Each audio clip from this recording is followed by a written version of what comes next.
Hello, everyone. Welcome to another episode of the Two Idiots podcast. I am Randy. I'm Reg. Look at that. I almost said I'm Reg just out of like the default of how we usually do this. Yeah. And joining us today, we have a longtime friend of mine, of my family, Miss Kim Tetley. How are you doing? I'm doing well. How are you guys?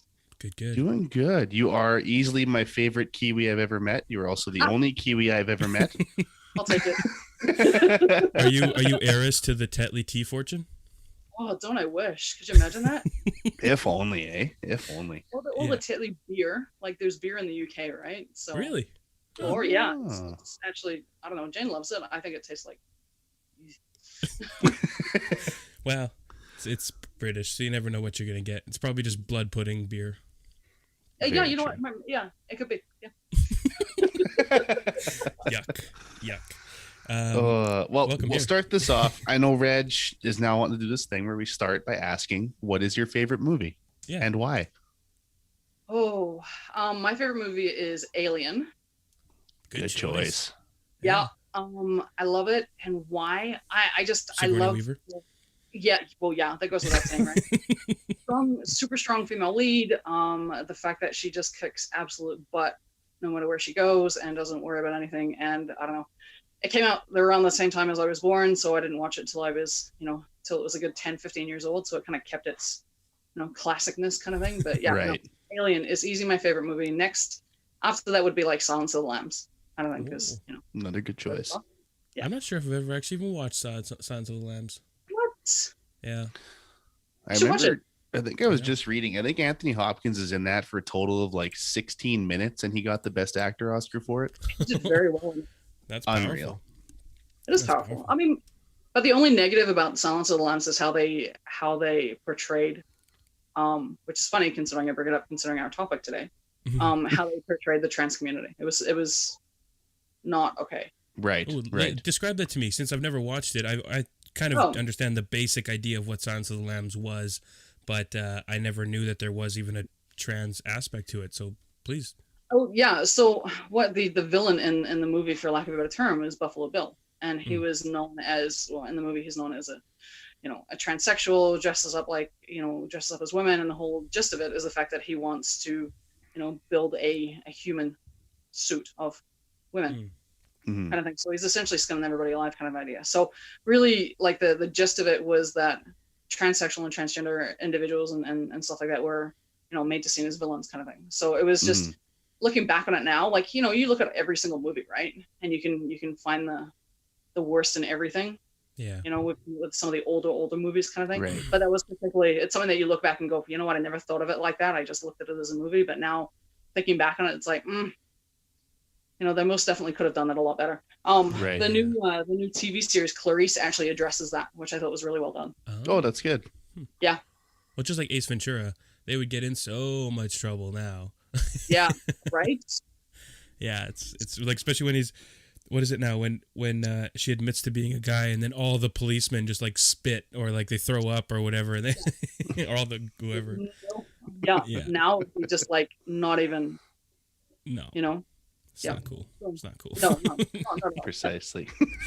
No, that's interesting. I had no idea that there was that, but it's interesting that you mentioned it because in many ways, LGBTQ people or trans specifically, or just in general, have been criminalized for years and years and years with cross-dressing laws, which is bananas, and all these different things. It's interesting that it made it into the pop culture. I shouldn't be surprised, but it has. It totally does. I mean, and Ace Ventura is another good example, right? Mm-hmm. Like, and I think you'll find it in a lot of things. Victor Victoria is an older movie with the guys out there kind of thing, right? And it's literally a woman performer performing in drag kind of thing, like kind of idea. So it's but that one's not. It's never. I don't see it as a negative way kind of thing. I actually just think it's a fantastic movie, and the way that they've done it is brilliant. It's got Julie Andrews in it, so it's actually really well done. Yeah. Kind of idea. So there's a lot of interesting movies. Yeah. I feel bad for Julie Andrews. Her voice went to hell, and then she couldn't sing anymore. Yeah. She got one of those polyps or whatever they're called. Yeah. And the surgeon really messed it up. Yeah. Badly. Poor thing. Yeah. I mean, she's made do, but Yeah, a little bit, right? yeah. I mean, this isn't the Julie Andrews podcast, but we'll move on. But I'm glad to have you on the show today, Kim. As people know, we're kind of doing a LGBTQ themed month for our show to help bring some awareness to Pride Month and all the things surrounding that, because we live in a highly conservative area. Reg and I are both quite liberal in our beliefs, and we think it's good to bring people's stories to the forefront. As we said before, me and Reg marched with you in Steinbach's first Pride Parade. We were pretty pumped about that. A great experience. So I thought we could bring you on because we've known each other for a number of years now through Jerry. And growing up, I was just like, oh yeah, Kim and Jane are like the lesbian couple, right? Like I just knew you. It was normal to me, right? It wasn't like this big shock thing. It was always normalized, which I thought was great.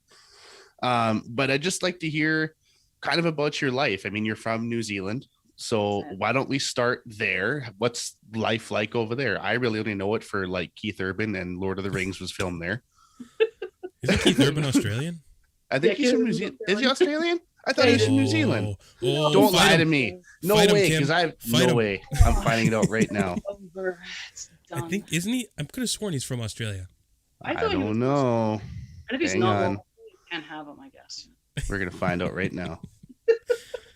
Keith Urban is a New Zealand-born Australian-American singer. Okay. But half points. Half points. I'll give you that one. That's fair. Claim him. Claim him. Put him on the flag. Yeah. Yeah, Kiwi Urban. Yeah, there you go. But let's start there. How was life? Like how long did you live in New Zealand? How was life growing up there? If you grew up there, and just kind of go from there. Yeah, for sure. So thanks so much, you guys, for having me on. I really appreciate it. And yeah, Randy, you and I have known each other I was just thinking about it. I'm like, it's got to be close on 15-ish odd years now. Pretty close. The earliest I can recall, I think, I would have been probably 12 or 13. Because I recall one of you worked at EB Games at the time, and you guys would always give me like demo discs and different games to try. I was always super pumped. That would have been Jane. Yeah, that would have been Jane working at Blockbuster, I think. Yes, I think that's what it was. Yeah, so same kind of deal. And yeah, Jerry and I worked at Pizza Hut together, and then with Danny as well. So yeah, it's always a good time. So what's it like growing up in New Zealand? So I moved here to Canada in 1999 when I was 19, almost 20. So literally grown up and New Zealand's like, I don't know, it's like 3.5 million, 4 million people kind of thing. Yeah. Right. So it's tiny. Like there's more sheep than there are people. I was just going to say, I looked up some stats. That's the one I was going to say, Randy, because I looked it up. I was looking up some New Zealand trivia. And yeah, the one was there are 9 sheep for each person in New Zealand, making it the highest ratio in the world. Look at that. Outnumbered. It was crazy. Yeah. It's basically Grunthal. Yeah. Essentially. All across the country. That's their new motto. New Zealand, the Grunthal of the world. Hey, you know what? That's actually a really good way of explaining it, actually. No. Don't claim that. You can have Keith Urban. Do not claim the Grunthal moniker. No. I've never been to the Grunthal. That's good. That's good. So growing up in New Zealand was, I don't know. I don't even know how to explain it, to be honest with you guys. I mean, we got everything like weeks later than North Americans did, Americans did, right? Right. And the only reason why I know that is because when we went back to visit a few years back, it's like, you guys are only on this season of, House or Law and Order and stuff. We're like, yeah, that's finished already. When they're like 3 or 4 seasons behind, it's like, damn. Yeah. So yeah, like it's substantially slower pace of living, I think, than it is here. Like everything's just, it's really difficult to explain what the differences are because they are just, it's like polar opposites, right? Mm-hmm. Christmas is in the summertime there. Right. So this whole, and same with Halloween, right? And we didn't really do Halloween. Like I think the first time I went trick-or-treating for Halloween, I was like 13. Okay, interesting. I mean, me too, but that wasn't because of cultural things. That was because my parents didn't let me. But fair enough. A lot of people didn't even know what Halloween was. That's interesting. I didn't know that. Like little stuff like that. Like played rugby as a kid, like as you do. Kind of like you guys play hockey here. We play rugby. Like rugby was a big thing. Rugby and cricket. Yeah. It's not uncommon to play, tackle rugby with the boys. Right. Right. Yeah. I guess I should probably add football into that too, right?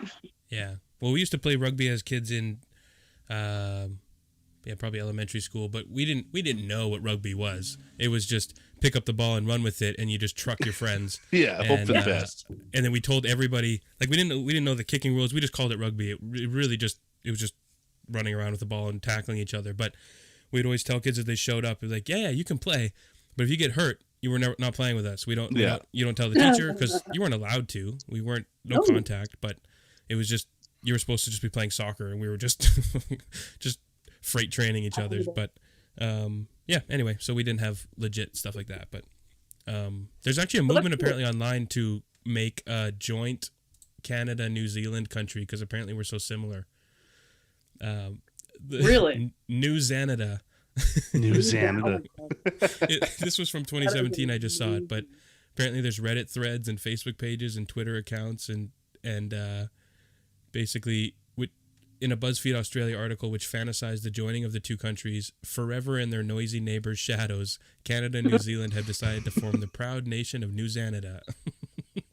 I could see that. Well, there you go. I'd be here for it. Totally see that. Yeah, I'm in for that. Time zones would be weird.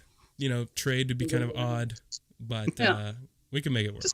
We just add a fifth or sixth time zone. It's all good. Yeah, the New Xanada time zone.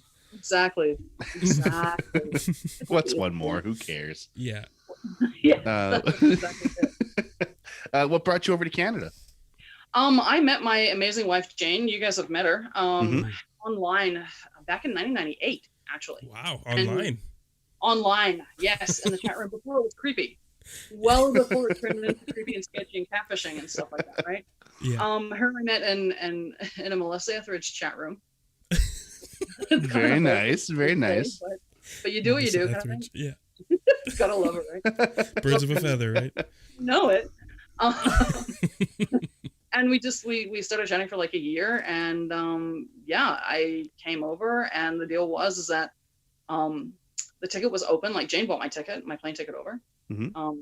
It was an open-ended ticket, and it was open-ended for a year. So the deal was that I would stick around, and if the relationship worked, then I would stay as long as I could, and if it didn't, then we would shake hands, and I would go home.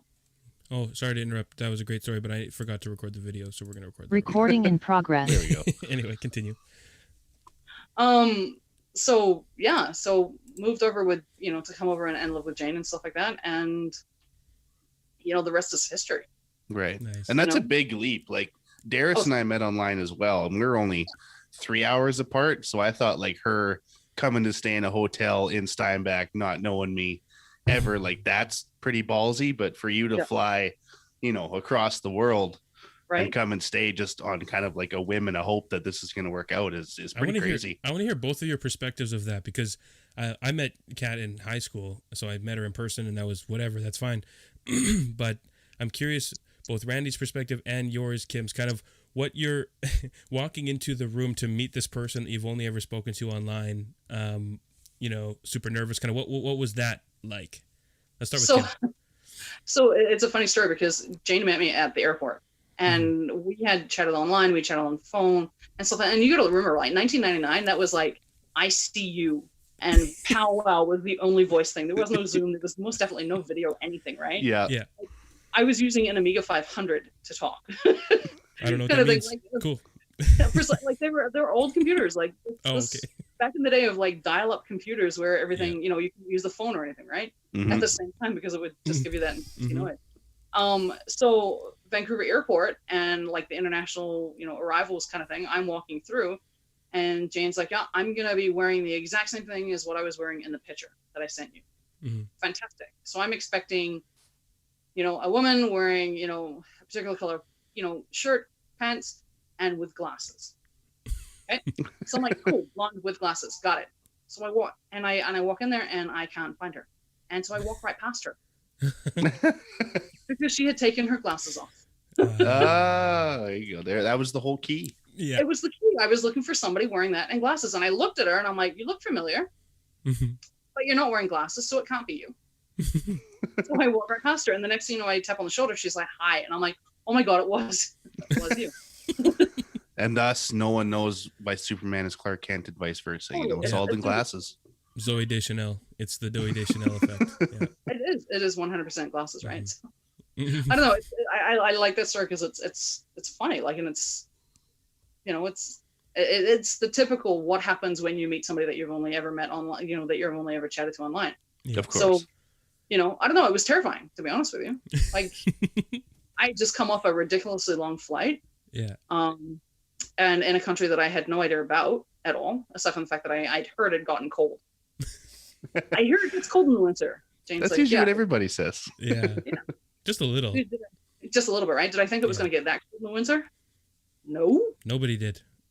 Well, you moved to the wrong place for that. That's for sure. Yeah. Right? Yeah. So yeah, no, so I don't know. It was just different. Like, it was scary. It was weird. It was great. It was fantastic the entire time.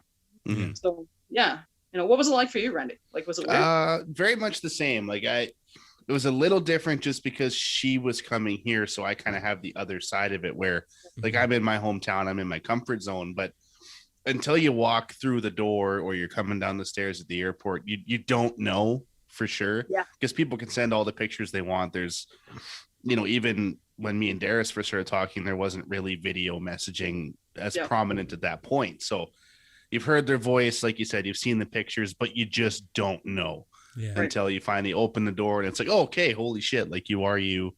It's a real person. Yeah, exactly, right? Like, it's not right? some 45-year-old dude, trying to catfish somebody. You know what I mean? Like, just not some creepy person trying to catfish you. Yeah. But it's cool. But then once you see them, it's like, all the feelings kind of rush in, and it's hugs and it's, tears and smiles and kisses and all that kind of stuff. So, so that's always, it's neat. It's a cool experience for sure. I wish I had that. Kat thought I was just some creepy exchange student when she first saw me. And, she didn't even think I went to the school, apparently, because she was talking. She had to ask me. She's like, "Who's that guy?" Yeah, she thought I was just some loser, and so wrong. I didn't have this loving, flood of emotions, and like, oh, we're connecting and we're meeting, and oh, it's glorious. No, I was like, who the fuck is that guy? That's what I got. But when you do get the rush of feelings, it's glorious after that. Oh yeah, it's been wonderful. Almost 8 years of wedded bliss. Hoorah! But very good. Yeah. So anyway, growing up, I'm curious from your perspective as, I guess we should have asked, as a lesbian, kind of how did that happen? Was that, did you become aware of that as a kid, or kind of how did that happen? So, growing up as a kid, I wasn't out at all. I had no idea what the heck it was or anything like that.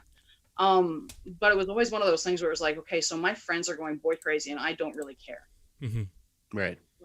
Like, you have the guys that you date and you're like, yeah, I guess you're fun, but one little thing that irritates you, it's like, it's over.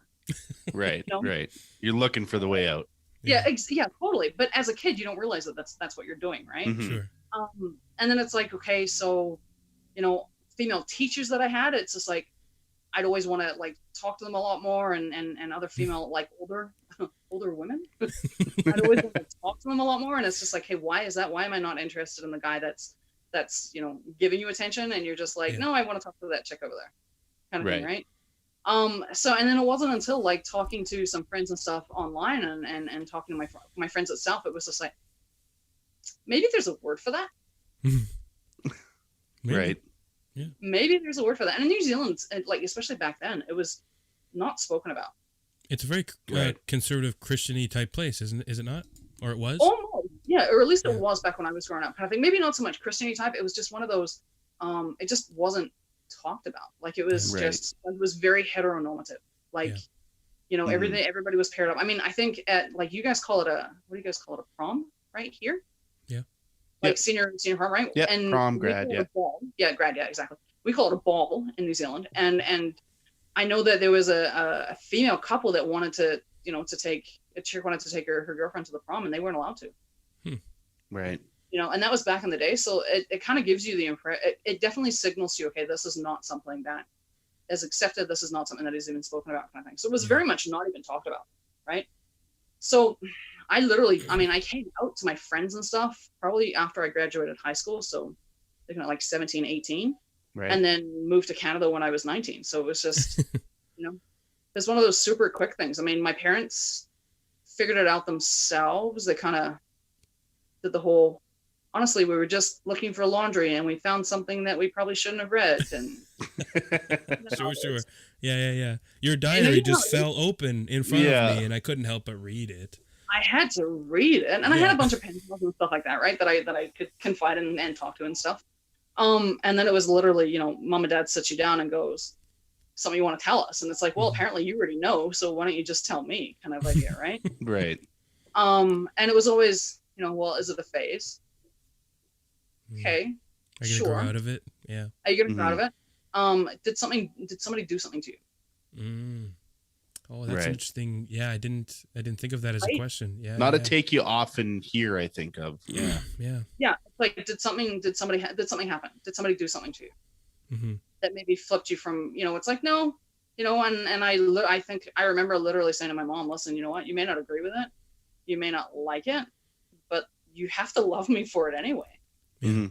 Like I was kind of it was almost like thinking back and I'm like, man, I was kind of an arrogant little kid back then. Well, that's good. I'm glad that you were, because, even that question kind of leads back to our earlier criminality point, because clearly it was so self-taught or signaled to previous generations that if you were to have those types of relations, it's probably illegal. It's probably some sort of pervert. It's probably something blah blah blah blah blah. It's going to take you down a dark path. Quote right? That's interesting. Okay. And it was, and my friends were so most of my friends were great about it, right? I had a couple of friends and it's always really interesting. Like when you come out to friends, it's one of those things that you really have no idea how it's going to end, right? Like when you think it's going to be one way, you're absolutely convinced, okay, this person's going to have such a hard time with it. So you're nervous, you're scared, the whole bit. You're like, oh my God, what am I doing? Yeah. And then when they're like, yeah, that's cool. You're like, wait, what? Yeah. Who are you? Like, yeah, we're cool with it. Like sorry, you had a better reaction than you thought. You start asking them those questions. Are you sure being cool with it isn't just a phase? Like, you sure you're okay with it? Exactly. Like, do you want some time to think about it? Shall I leave? Did I do something to you? Are you okay? Yeah, exactly. Right. Are you sure about this? But it's interesting because the one, like my friends that I thought was going to have a hard time about it didn't, and my friend that I thought, back then was going to be like no big deal about it, really had a hard time with it. Yeah. Right. Which is really like it kind of throws you off a little bit because you're like, okay, I thought we were tight, but if this one thing is going to be the thing that knocks us not so tight, it's like, okay, let's just do this now, kind of thing, right? Let's just. Well, and that's a big thing, right? Like that's a lifestyle thing. So if that doesn't work, exactly, it's kind of over, kind of thing, right? So it's like it's one of those things where it's like, okay, great, if it's not going to work, it's not going to work, right? We kind of want to know about that right away. Right. It's like any relationship. Yeah, you may as well cut ties now. Yeah. So yeah, and her and I didn't really reconnect until maybe about a year or two back, kind of thing, where it's like, okay, now we're grown ups.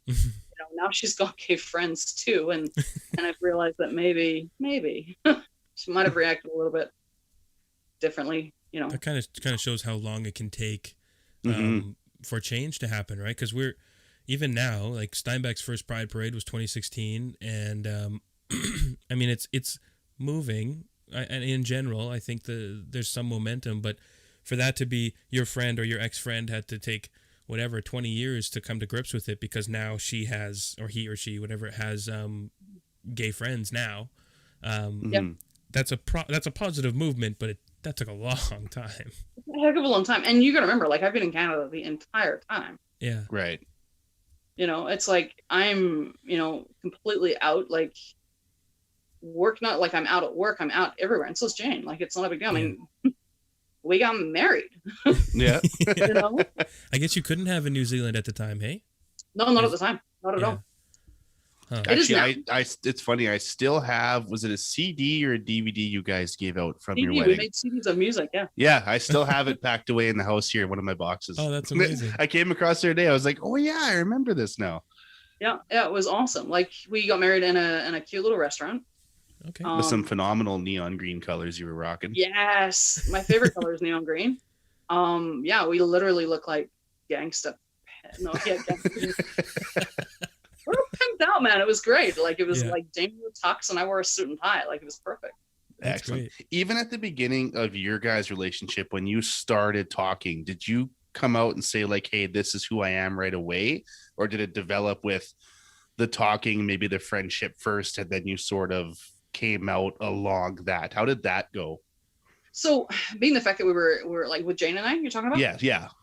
Like being the fact that her and I were in a Melissa Etheridge chat room. The tip off. Kind of a little bit of a tip off. And I mean, and we were both pretty like out at the same time anyway, right? Like it was pretty well, so her and I chatted for a little while, and then we kind of was like, hey, maybe this is turning into, I mean, you know how it is, right? Maybe this is turning into something more than just, two chicks hanging out kind of thing, right? Right.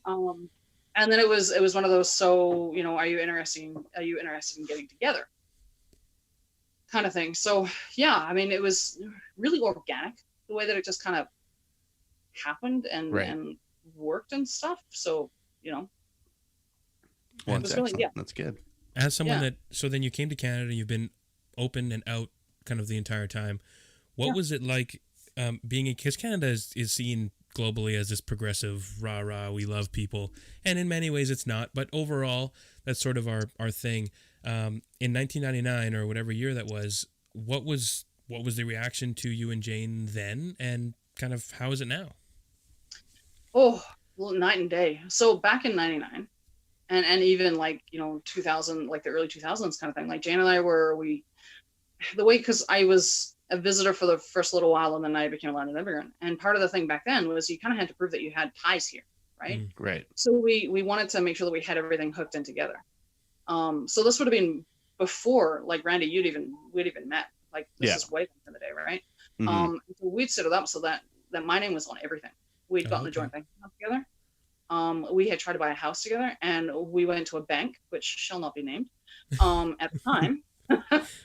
And had asked them, like, we would like to get a mortgage. We would like both our names on the mortgage kind of thing. And the guy that was there was like, hey, wait, what kind of thing? It was just like one of those, what do you mean you guys are together? Yeah. Right. And we're like, hey, what do you mean we're together? Like, and that's like, I don't know, like 1999, 2000 kind of thing. So it's not as if it's news, right? It's not as if it's like the 70s and the 80s, right? Like, what part of the country was this? Here, Winnipeg. Yeah. Was it? Okay, yeah. Yeah. Yeah, things move a little slower here. It's like the New Zealand of Canada. Yeah. I'll pick that rather than Grunthal, I think. yeah. Things take a while to trickle into the middle of the country. We're kind of in the bottom of a lake basin, so things slowly meander their way here, but it takes some time. It does. So, I mean, and back then, I mean, it was, it was definitely talked about, but it was almost like, oh, kind of thing. Right, like it was like, look at my one gay friend kind of thing, right? Yeah. And everybody was starting to come out. Everything was starting to get a little bit more progressive. You saw a lot more of it socially and stuff like that. And then it started gradually getting better and better and better kind of thing. And then when gay marriage came in, like when they started having the discussion and stuff of same-sex marriage and gay marriage, definitely don't ever read the comments. Oh, of all around course. that subject. Like, it's never a good idea. And it's something that as an adult now, I'm like, yeah, don't read the comments. Back then I was reading the comments and I didn't understand it. Like I would talk to Jane and even our stepdaughter Jamie, and I'd be like, I don't understand what the issue is. I didn't realize it was so recent. I was because I know, basically, how was it worded now? Basically, under Pierre Elliott Trudeau, basically, homosexuality became quote legal or whatever, or at least they decriminalized a lot of things. But I didn't realize that. Yeah, until 2005, same-sex marriage wasn't legal in Canada. I had no idea about that. It was that recent. Huh. It's totally that recent. And you want to know? Here's a cute little story. So Jane and I started talking about marriage like probably in the early 2000s, like 2003-ish kind of thing, right? And because I'm a little younger than she is, we kind of had a deal that we wouldn't get married until at least I was 25. That was like kind of the golden number, right? Like I was 19 when I moved here, so for her it was the comfort point for her. And I'm like, all right. Cool. So, but we wanted it to be legal in Manitoba and federally and everything that wouldn't happen. So they started talking about doing gay marriage here in Manitoba, right? And legalizing it and all that kind of stuff before the feds started talking about it. Okay. So when they finally brought it down and when everything became legal in Manitoba, at least, it was September 16th, 2004, which is my 25th birthday. Oh, no way. Oh, look at that. Yeah. And how so she serendipitous. just kind of looked at me. Yeah, right. And she kind of just looked at me, big cheesy grin, and went, well then. Our time to shine, baby. Yeah. And I'm like, all right then, kind of thing. And then, you know, when it became legal in Canada in 2005, you know, then we started talking about it, kind of thing. But it was just talk. You know how it is. Like, couples talk about marriage all the time. Like, I bet you guys said before either one of you guys popped the question, right? Yeah. Mhm. And she proposed to me Oh. when we're on vacation in Calgary. Yeah. Very nice. Nice. That's great. Very No, I mean, Adorbs. how does, I mean, again, the kind of the goal of these episodes is to ask really stupid questions, hopefully to kind of help the people that don't know. So as far as gender roles or gender norms, because a lot of people, they look and they're like, oh, you know, one of the lesbians is the guy and one of them is one's the got to girl. be the man, one's got to be the woman, right? One, Yes. yeah, exactly. And that is, that's yeah. gender norms. Yeah, so maybe touch on that. Maybe you have some thoughts boiling around on maybe why that is, or kind of how we can get away from that, or what that means to you. So socially, and the social norms are everybody has to fit in, you know, two distinct genders, two distinct roles in life, right? Usually. So it's like either usually, you know, a man or a woman having their masculine / feminine tasks and stuff. Who does the cooking? Who does the cleaning? Who does all the repairs and stuff, right? Yeah. We do get asked that a lot. Who's the guy in the relationship? and honestly, there's a really cute answer to it. We're lesbians. There is no guy. That's the idea. Yeah, exactly.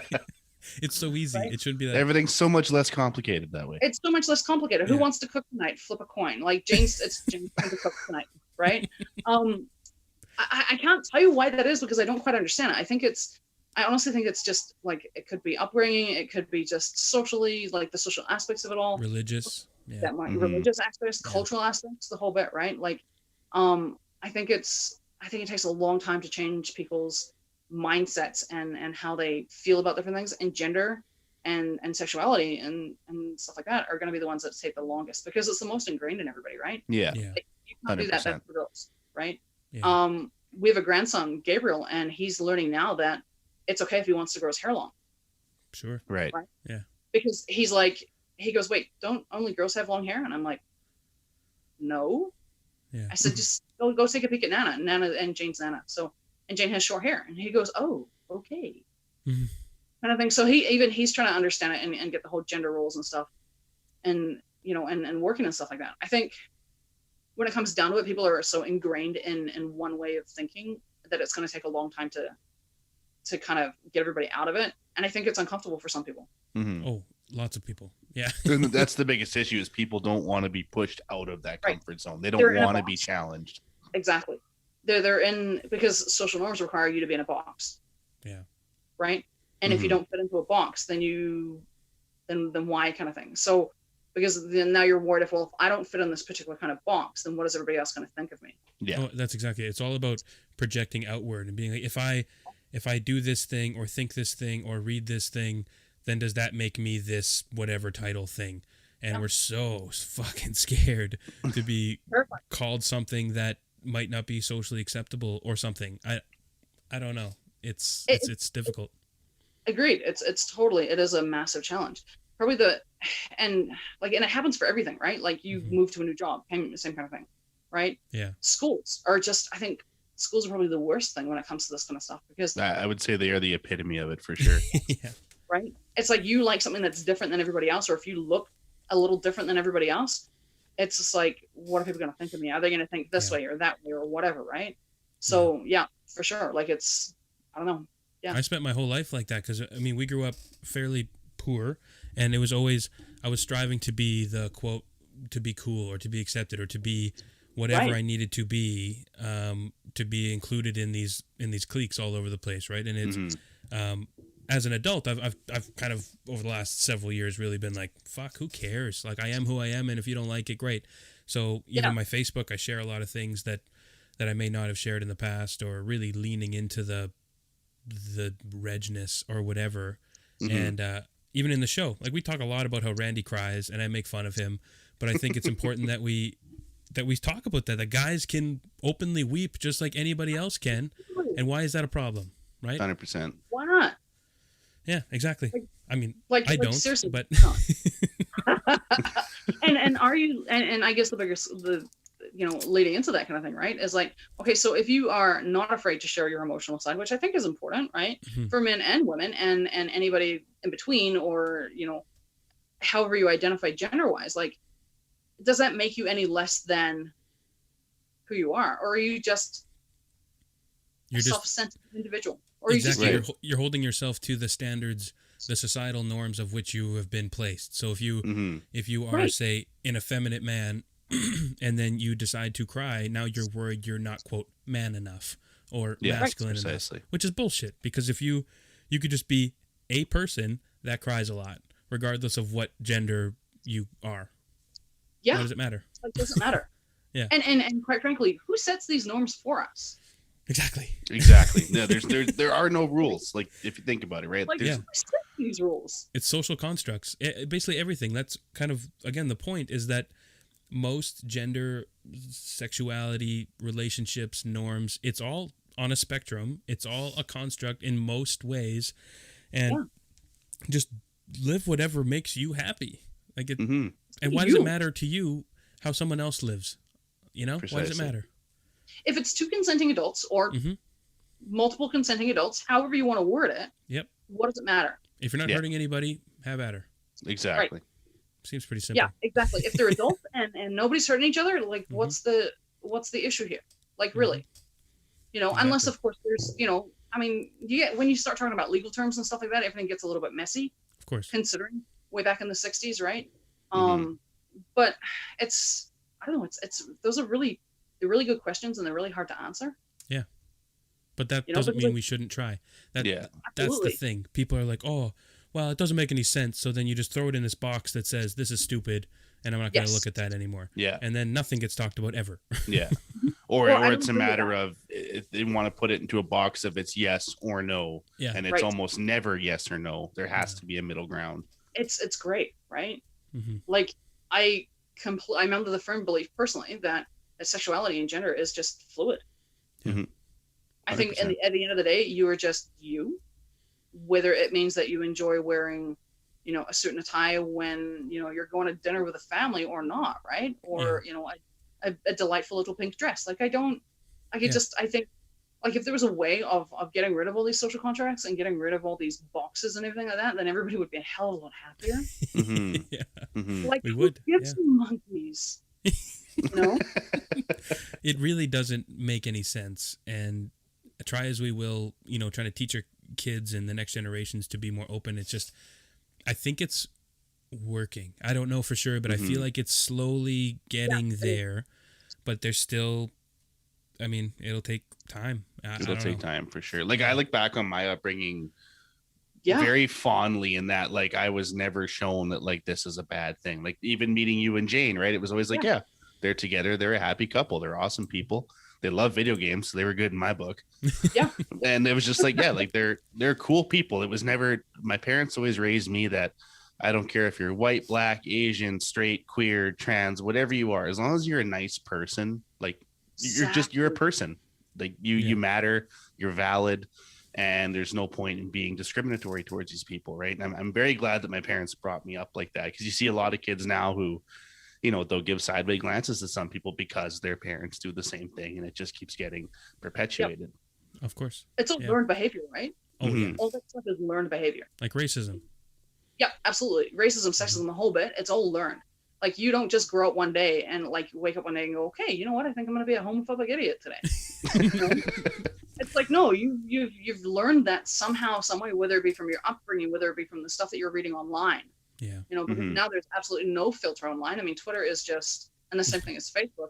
I mean, I'm all for, like, you want to have your opinions, have at it. Opinions like assholes. Everybody's got one. Go to town. Just don't show me yours. Yeah, exactly. Yeah. I prefer not to see them. Thank you very much. But it's like, they're all like, it's, everybody has them, so it's fine. But I mean, I think there's one of those, when it comes to online, everybody has to almost like, remember the fact that there's somebody, human on the other end of it. So when you make a comment that can be potentially damaging to somebody, like, would you have made that same comment had you been sitting in the same room as them? Yeah, we get so detached when you can hide behind an avatar and just a picture of yourself as opposed to being face to face, a lot of those confrontations would never happen. No, face to face. absolutely not. You're terrified of it, right? Yeah, it's ridiculous. And even with the opinions point, it really bothers me. I know a lot of people on opposing ends of many issues that say, oh, well, that's your opinion and this is mine. And I'm like, yes, we are all entitled to our opinions. But that does not mean that each of our opinions are objectively right. So we're entitled to have them, and we can discuss, how maybe they mesh, maybe they don't. But just because you have an opinion doesn't mean that your opinion is more valid than anybody else's. Mm-hmm. There's rules. Are rules. Yeah, there's objective truth. Yeah, exactly. It's like your answer, my answer, and the truth, right? Yeah. Mm-hmm. Exactly. So it's kind of one of those. I don't know. It's weird. But speaking of that, so then Randy was telling me that you are now kind of an LGBTQ educator for work and whatever else. So maybe touch on that, kind of the process of dealing with that, or maybe bringing the message to people who may not be either open for it or ready for it, but kind of have to hear it. Does that make sense? Right. Yeah, no, for sure. So I work for the federal government, and part of it, we have like various inclusion programs in there, whether it be racism, like anti-racism, that kind of stuff, right? Mm-hmm. And one of them they brought in was an LGBTQ2 initiative, where we have individuals that want to learn, and they jump into a classroom with us. Like usually there's myself. We've got a lot of trainers in the region now, which is great. So our region spans from here to Vancouver now. Like it's massive. Nice. So we've got 40 odd trainers that do this. We do this 2-hour course kind of thing, and we have 15, 20 participants, and we teach them like the basics, and it's an awareness course about LGBTQ2 issues. So we go over how sexuality and gender is on a continuum, it's on a spectrum, it's a construct kind of idea, and how everybody fits into it. Give them some of the history about it. Teach them gender neutral pronouns. Yeah. And how pronouns work, and how to adjust the way that you move into language and stuff like that to make it more inclusive. Mm-hmm. It can get very personal. Like, we kind of have the whole idea of, if you want to, ask a question, like there's no question that's going to make us uncomfortable unless it comes from a negative place. Right. Yeah. Right. Like if you're going to ask a question that is just, I want to ask this question because I'm being nosy, or I'm being being a dick. Yeah. Exactly. Or being a dick. We won't answer that. But if you're genuinely curious about something, then ask your question. Like I prefer them to ask a question in a class rather than, be a bonehead and do something stupid, right, and offend somebody, offend a member of the public, right? So it does teach a lot of, because of the way that Canadian society is shaping up, which is fantastic. A lot more people are out, right? Mm-hmm. Yeah. And a lot more people are, they're adjusting their gender markers and stuff like that on official documentation. So we want to make sure that when we have somebody in that respect where it doesn't, we don't feel it matches up, i.e. the voice versus, what their gender marker is, that we're not offending anybody, and we're making sure that we're being aware of the fact that, yes, absolutely, this is something that is happening. We need to embrace that kind of thing, right? Yeah. So the courses are fantastic. I love teaching them. We have a great group of trainers doing them. And then there's a second part of the course where these individuals can become ambassadors of it, so that we can have visual identifiers around the offices. It's the coolest thing, walking into a federal into any kind of office, and you see rainbow flags everywhere. Yeah. Like when I first started with the government, that stuff didn't exist. Like you saw like mom and dad and their family pictures up, kind of thing, right? Yeah. But we never saw any of the gay couple family pictures up, because for me, I wasn't comfortable with it. How am I supposed to make sure that everything's okay with it, right? Like you go into there's various reasons why you would or would not put it up. But for me, it was just, that's just somebody else being able to see my narrative, right? Yeah. Like I can be out and tell people that I'm gay, and it's not, this is my wife, and I'm controlling that narrative. But the minute you put a picture up, it's a little different, right? Right. People make assumptions. Yeah, exactly. Yeah. Assumptions made, right? And then you never know, right? So we do these awareness sessions and stuff, and it kind of, it's made it so much, like it's brought the conversation forward. Yeah. Right. And we're getting the questions that it's like, oh my God, I had no idea about this. Mm-hmm. Or that's how that happens, or that kind of stuff. Right. Yeah. We go over the topic of the whole LGBT purge, like back in the, the 60s to the 90s. The purge. So 2017, Justin Trudeau, when he did the apology to the public service community, right? Okay. Did you guys hear about that? Probably in passing, but I wasn't that aware. So back in the day, individuals were like stripped of their security clearances, and they were either being pressured to resign or being fired because they were gay, because they were considered soft, right? Right. And it all stemmed back from somebody got busted as a double agent for, I can't remember what organization it was. So there was a massive gay purge back in the day, and it was a lot of public service employees lost their jobs because of it, and they also lost their families, and you know, some of them even lost their lives. So there was a big apology from the Prime Minister saying, you know what, yeah, we were wrong. This will never happen again. You know, The Fruit Machine is a really good documentary on it. It's heartbreaking. Like, I definitely recommend watching that one. It is heartbreaking. It's a little over an hour and a half, and it's on TVO. So TV on Ontario has it. It really is a great documentary about it. But it is incredibly heartbreaking. Like, I had no idea, you know, like what exactly happened back then until I watched it. It was just like, ooh, you know. Yeah. I had no idea. I had never heard of the Purge. I mean, I'm just reading, there's a New York Times article about it.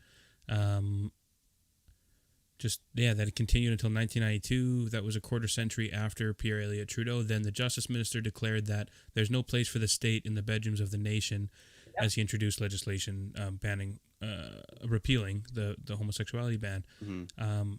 That is insane. An estimated 9,000 people who lost their jobs and who in some cases were imprisoned because of their sexual orientation. Several of them are believed to have committed suicide. Oh, wow. Yeah, I had... Yeah, like something until hearing about it now, I would have had no clue that happened. Yeah. Huh. Yeah, that's basically like the Red Scare in the U.S., you know, McCarthyism, that type of stuff, where it's like you're thought to be a whatever sympathizer. So, and again, that type of thinking just encourages neighbors with grudges to be just like witch hunts, right? Where you're like, oh, my neighbor, you know, I think he's a secret homo. Go call the cops. Get him. Go get him. And that's terrible. Yeah, exactly. It's like don't ask, don't tell down in the States, right? Like back in the day. Yeah. You know, same kind of idea. It's pretty crazy. Well, I just read today that the Florida governor has now passed legislation banning trans women from competing against, quote, biological women, whatever the fuck that means to Ron DeSantis. I was thinking about that the other day, and I was like, you always hear the argument goes for trans women competing with women in sports. You almost never hear the argument the other way, right? With trans men competing in men's sports. Yeah, I think that's because it's misogyny, because they look at it and they say, oh, they are just women dressing up like men. The men will beat them. It's fine. But when you reverse it, oh, we're letting these, quote, men join these weaker than women, then we have to protect the women. And it's to me, it's silly. I can't help but wonder if we should have touched on this last episode with Mira, our transgender guest, but we didn't, so we'll touch on it here. I think it's ridiculous. I can't help but wonder if it's sensationalized, the cases where this happens, where a transgender woman crushes like the deadlifting record or something. I can't help but wonder if that happens 1 out of every 10 million times, or if it's actually regular. And I'm leaning on the side that it's been sensationalized, because the article that I was reading this morning in regards to this new legislation basically state that only 11 people since 2013 have even applied to this regulatory board for the transitioning, or to kind of be a transgender female against like women's or in women's sports. So if only 11 people, you're legislating something that doesn't help anybody. It just revs up your base to be anti-trans for an issue that doesn't matter. In that way. Exactly. You know, that's exactly it. Okay, so look at Lauren Hubbard. She is a trans woman in New Zealand. Okay. She's a weightlifter. Okay. Yeah. She is on the verge of qualifying for the Olympics to compete as a weightlifter in the women's sport in New Zealand. She'll be the first trans athlete there in the Olympics. Okay. There is a massive, like, people are not happy with it, because Lauren also competed as a male in weightlifting. Okay. Yeah. Right. So prior to that, okay. I mean, and it's funny because a lot of people have turned around to DeSantis and said, like, prove it, prove that there's an issue, prove that there's an advantage. Yeah. And he's not said squat. No. Because I don't think he can. No, he can't. Right. It's literally just dog whistling to his base. That's all it is. Totally. You know, I mean, and I'm pretty sure, didn't Florida do the whole bathroom laws too? I don't actually know. I don't. I'm not Probably. sure. Probably. Right? The whole you must go to the washroom in which you were assigned at birth kind of thing, like the sex you were assigned at birth. Right. Even like this, they have to show their birth certificate, like to show that they were born as a woman to compete in women's sports. But it said clearly, it's like there's no indication whether or not they're going to make all women show their birth certificates or just the ones whose gender they're questioning, which is clearly prejudiced. Oh yeah, it's discrimination to the utmost degree. And it's ludicrous because what about the women, like the born, quote, assigned at birth women that are high on the testosterone? What's that? Was it a Kenyan runner? What's her name? So, Caster someone. It's Caster something. I remember her last name. Just an insanely good athlete with an abnormally high testosterone count. And like, but does that disqualify her? It does now. Yeah, it shouldn't. It shouldn't, not at all. Now they're asking her to take drugs to lower her testosterone. It's interesting to me because I think that will likely be where this goes, because I think it probably is the most fair to say if your testosterone is at this level, you compete with these people and above, and then if it's at this level, you compete with this and below. Right, you and categorize who cares it by what gender that you as are. Opposed to yeah, you could have a little shrimpy little dude with no testosterone against people with a similar amount of testosterone, and vice versa. You could have, mountain-sized biological women in the same category as, quote, men. I don't know. And I think that's what's happened with a lot of this is they've looked at it as when they hear a trans woman competing, a lot of people get the image of like a big muscled up dude in a wig competing with women is what people think, right? But they don't know if this person's been on hormones for 5, 10, 15 years. They don't take any of that into account. Right, exactly. And we know that, or at least I think I know, like, I don't know whether the science is still out of it or whether there's, scientific proof, and I'd love to see it, that science, because you're on hormones, it does regulate your testosterone because you're on estrogen now, right? Otherwise, everything would still be working the way that it shouldn't be for you, right? So, I mean, I think like the trans regulation and stuff like that is now the gay marriage conversation of 10 15 years ago, right? 15 20 years ago. You get the trans kid in sports. I mean, and yes, DeSantis is a complete jerk about it. Then you've got like Caitlyn Jenner, who is like anti-trans person. She's like the epitome of what are you doing? Yeah.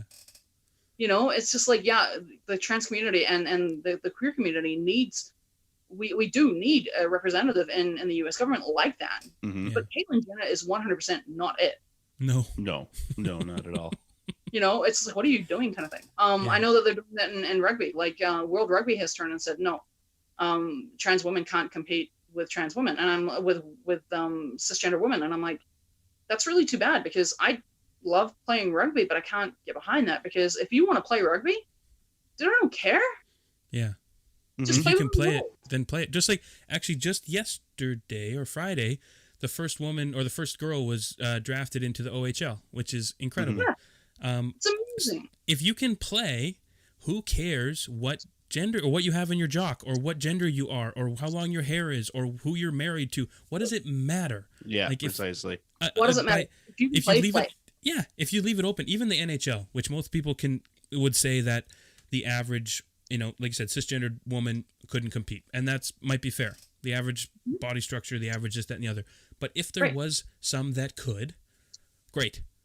Why not give them an opportunity to do it? Well, Haley Wickenheiser, a really good example. Yeah. I'm pretty sure that she could absolutely tank a lot of the male NHL players, and that's just because, like, you don't have to be able to hit in hockey. It's true. Yeah, you can play with the skill set. Yeah. You can play with the skill set instead. Like, why is it always about hitting and stuff like that? Yeah, and even if you can hit, like Johnny Gaudreau is 5'7" and he weighs 13 pounds. Like it exactly. He's a professional hockey player. Like it's just it could be a thing. Yeah, and even if you could, like, even if hitting was totally the same, and I think it probably could be and should be, but I think Haley Wickenheiser could truck some guys. Oh hell yeah, for sure. Absolutely. Yeah. And say, would you like another? Like, honestly, like I'm pretty with her 3 doctorates, just fucking. Hey. bam. But I mean, and then you go into the whole thing. Okay, so guys and girls, the guys don't want to hit girls. Yeah, which is true. So then you bring the misogyny. Then you bring misogyny into it, right? Mm-hmm. I don't know. When I was playing rugby as a kid, I was one of 3 girls on the team. Oh yeah, right. Them boys had absolutely no problem tackling taking me out. They were like, "Girl on the team, you're going down," and I'm like, "Catch me first." Yeah. Exactly. That's it, right? Yeah, we played in some tournaments, and the same thing where each team had to have a certain number of women on the team to be a part of the tournament because they wanted it to be more diverse and stuff. But they also said that there was rules that if a woman had the puck, you couldn't take it away, and you couldn't do all these weird little things. And like there were chicks playing that they probably played whatever, like junior B and stuff, and there was no reason you shouldn't be able to play them as hard as anybody else. Mm-hmm. And frankly, a couple of them were bigger than me, so like they could have broke me in half. And so I understand on some level where the impetus is, like where they're trying to protect the sanctity of women's sports. Right. I understand it, but is it coming from the whole like male savior type thing where it's like we need to look after them, or we have to protect the delicate flowers? Exactly, they're lesser than us, so we need to make sure we look after them, and that's it's gray, like with everything else. It's great. You know what? It totally, it is. Agreed. I mean, I've seen some guys that are quite like delicate little flowers. Of course. And I feel like I need to protect them, right? Like Randy. And, like Randy. I mean, very delicate. I cry at the drop of a hat, okay? I must be protected. Hey, man, it's all good. You just cry. I'll get you some tissues. I cried at a friggin' children's animated movie this morning, okay? It's awful. Which movie? No, I'm serious. Called Over the Moon. Oh, you told me about that one, I think. Yeah, there's like a spot where the Chinese moon goddess has lost like the love of her life, and she's in this little like room of despair, and the kid goes in who lost her mom in the beginning of the movie, and I just fucking gone. Gone. Yeah, that was done. What's that? What does Darius think about that? Oh, she cries at everything too. We're 2 peas in a pod. Perfect. They just feed off each other. Yeah. We both sit on opposite ends of the couch, and we're just sitting there weeping. You crying? No, I'm not crying. Your kid's gonna be like, "Mom, Dad, I'm out." Yeah, like, toughen the fuck up. And she's gonna walk out of the house. She's gonna hop on her Harley and just take off. She's gonna be like, "I'm out." Yeah. Oh my god, that's too funny. I love it. Oh, yeah. Anyway, I mean, we're coming up on an hour here. I don't know what. Wow. What else is there we're going to touch on? That went by real fast. That cruised. It's so fun. Oh, before maybe we'll close on this. When Steinbach had their first Pride, what was your reaction to it? Like, kind of you and Jane both. You were both there. Kind of, what was the atmosphere like? How was it for you? Oh my god! You know what? Okay, I cried because it was amazing. It was probably the one time where Steinbach had more people than Winnipeg. It took forever to get out there for a start, and we we met you guys out there. You guys were all out there. Some of our friends went out there too. It was amazing. Like, it was such a, like, I still have the photos from Pride. Like, I was really, honestly, really proud of your guys' little area.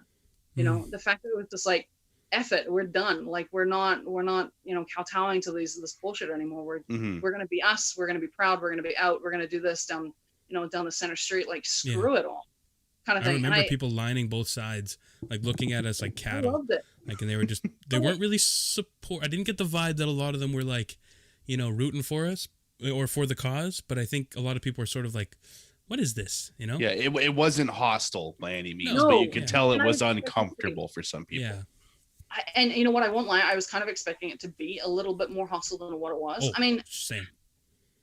Totally. And Jane and I had the conversation. Was like, okay. And she's like, "Hey, remember, you cannot tag anybody." It's like, fine. Just goes full rugby and just cleans house. Kind of thing. But you know what? I think I got a different vibe than what you guys got. Could be. I definitely got a vibe where it was more like, some were very proud. Like, some that were lining the streets were amazed that people were doing this. There was a lot of people that were definitely, holy smokes, there's a lot of people here. And I think that really did set the tone, right? Like, I don't think it would have gone down anywhere near as well as it did. At least us outside looking in, if there wasn't that many people there. Like, it was insane how many people were there. Like, I was And I think that in itself was one of the things where it was amazing. It's like, you guys walked in Steinbach's first Pride. Yeah. Mm-hmm. You know, that is something that a lot of it is massively historical, right? Like, I mean, your I don't know, city? Is Steinbach considered the city? It's yet? city. Mm-hmm. It's a city, right? Like, your city is not known for, I don't know. Third biggest in Manitoba, excuse me. That's right.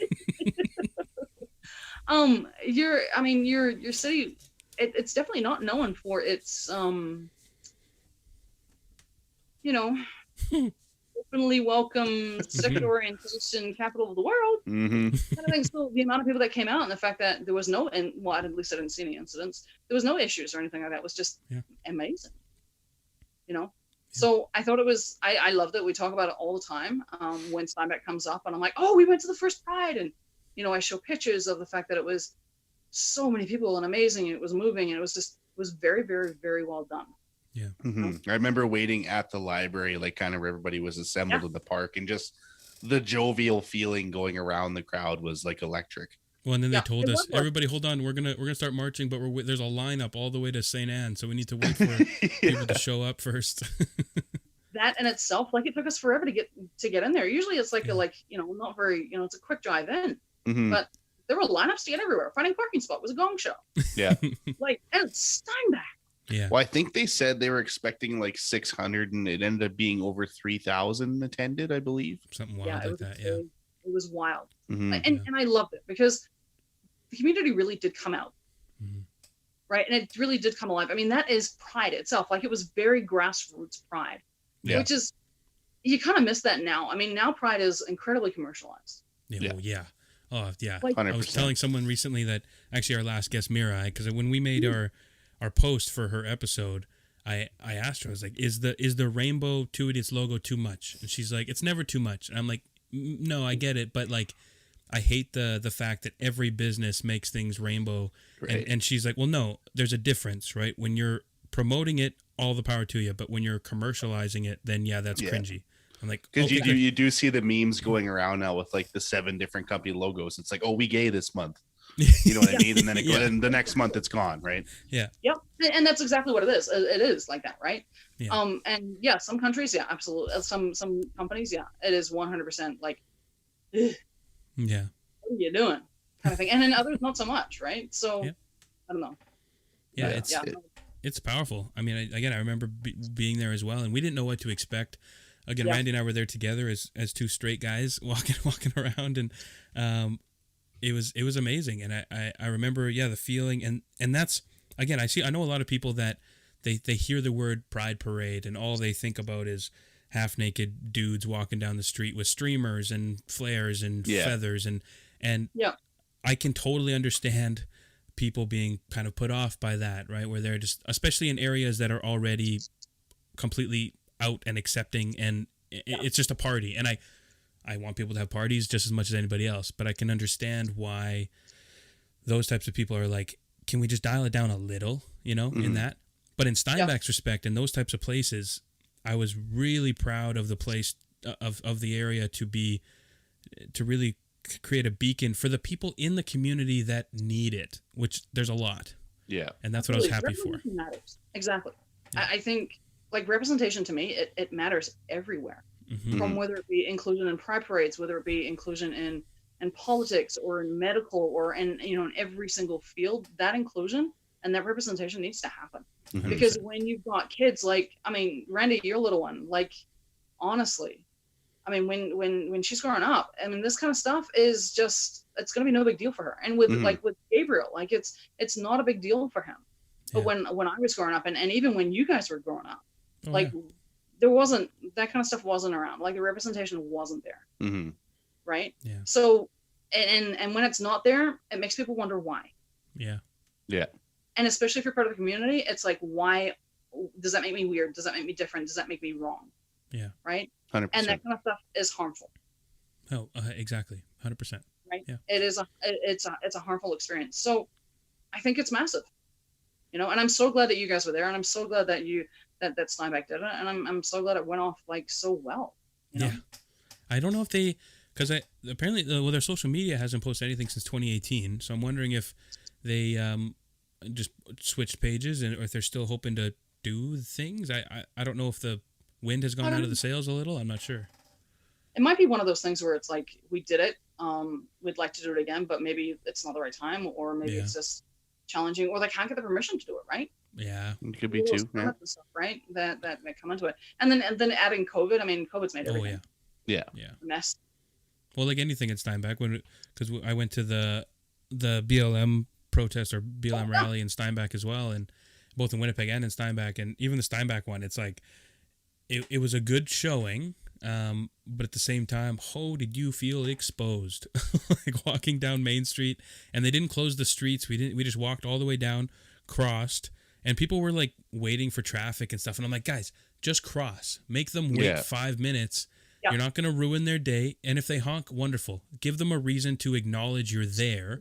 Yeah. And so I just kind of walked across. I was like, they'll wait.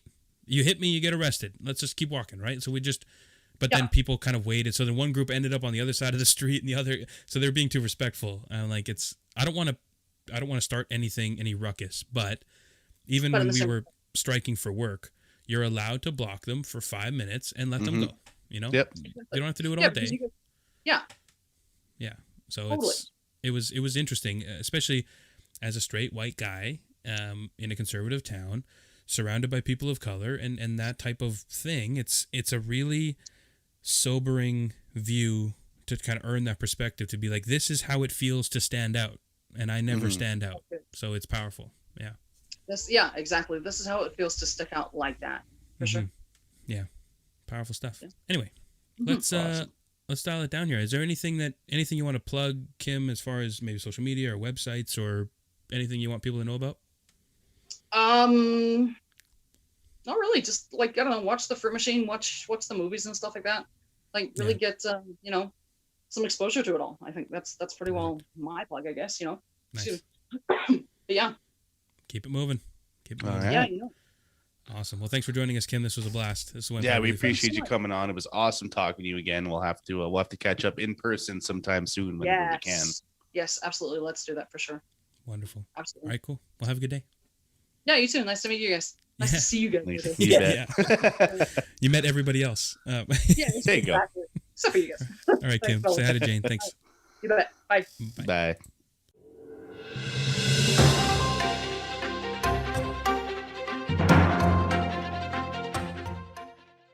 This episode of the 2 Days Podcast is brought to you by Manscaped. Father's Day is coming, and the weather is catching heat. If you live in Manitoba, you definitely know it will. Whether you have a dad bod, like me, or rocking a six-pack, not like me, make sure you and your dad are smelling nice and shaved where it matters most. Make your dad proud this year, finally, and get him and yourself the Manscaped Lawnmower 4.0 and the Refined Cologne by Manscaped. The brand new Lawnmower 4.0 and Refined Cologne is perfect for you and the dad in your life to complete your grooming game. Get 20% off and free shipping with the code IDIOTS at manscaped.com. We've all been there. We all need to clean up once in a while, especially summertime in the heat. Keep things smooth, keep things sleek, jumping in the pool, slipping slides, drinking beer, living life. So we basically need to stay on top of that. And we all get a little stinky, so get yourself some cologne. Manscaped, the global leaders in below-the-waist grooming, just dropped their Lawnmower 4.0, and I hope you're excited for this as me, because this thing is legit. This 4th-generation trimmer features a cutting-edge ceramic blade to reduce grooming accidents thanks to their advanced skin-safe technology. None of that is new if you've listened to the show for a while. Do you travel a lot? Then the 4.0 is the perfect trimmer for home and on the go. This upgraded trimmer includes a multifunction on and off switch, gives yourself a precise shave with the 4000K LED spotlight, and it's waterproof, so you can shave your balls in the dark, the shower, or anywhere your heart desires. The middle of the woods, your backyard, camping, do it wherever. It also even allows you to customize your trim through additional guard lengths, new wireless charging system. Fellas, it's time to pull the plug on wired trimmers and your wild bush. After you guys have clean balls, clean up your cologne game with the Refined Cologne from Manscaped. With the same signature scent that's in all Manscaped formulas, the cologne is a perfect complement to the collection. Light, approachable, and gentlemanly in all the right ways. If the old man is smelling a little funky, as old men tend to do, this cologne is a surefire way to change that and make him the talk of the summer. The man of the house deserves to smell like a king. Whether it's a gift for you, your dad, or the men in your life, choose Manscaped. Get 20% off at manscaped.com with the code IDIOTS, that's IDIOTS, at manscaped.com. 20% off, free shipping, manscaped.com. Don't forget that you came from your dad's balls. This year, show your original home some love with Manscaped.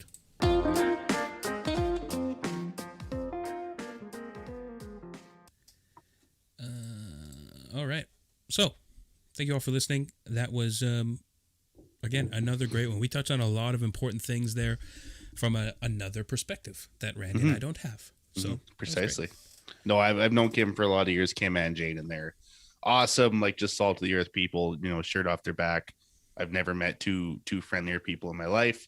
I'm glad they can live out and proud and not have to worry about any repercussions. And yeah, I have to thank her a ton for joining the show. It was fun chat. Well, that's so interesting to me because, again, growing up, it was never mentioned. It wasn't even a thing, probably until I got much older. But it was, I don't remember it ever even being brought up as, gay people being a thing, or or maybe it was implied. I don't even know. It didn't even occur to me that gay people may be a thing, or that it was anything more than a super, super minor amount of people. So I kind of wish I would have had your right. I don't know, being able to be dipped into that culture.